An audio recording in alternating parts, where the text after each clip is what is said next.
日我哋講6條不按地區編號嘅巴士路線。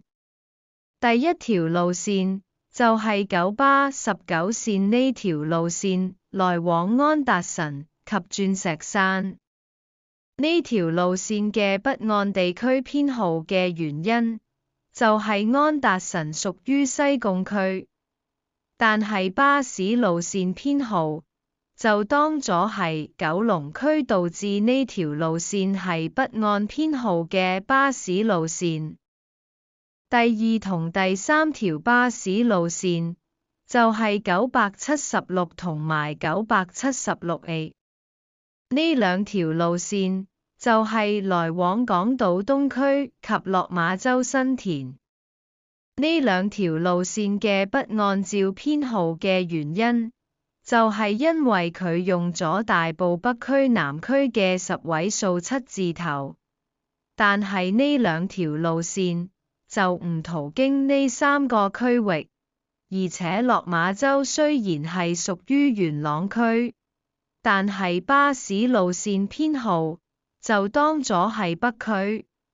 所以導致呢兩條路線就係不按照地區編號嘅路線。第四條路線，我諗相信如果有去過許願樹嘅話，應該一定會知道呢條路線啩，就係九巴63線呢條路線，來往大埔墟站及林村許願樹。而呢條路線用咗大西北嘅6字頭嘅編號，但係呢條路線就唔係經呢啲地區，所以呢條路線亦都係不按照地區編號巴士路線之一。第五條路線就係九巴特別路線90，而呢條路線係為九巴慶祝90週年嘉年華而開辦，而呢條路線係沙田車廠嘅特別路線。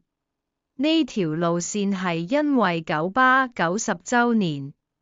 所以就編號就有90字眼，而90至99號係西貢區嘅巴士路線。呢條路線都係不按照地區編號巴士路線之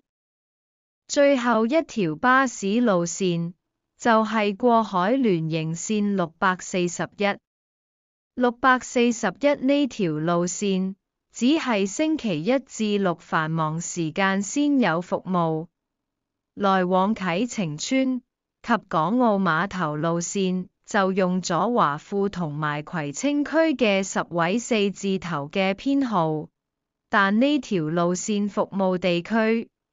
所以呢條路線都係不按照地區編號巴士數字之一。如果鍾意啲照片嘅話，記得 like 同實訂閱，下次再拜。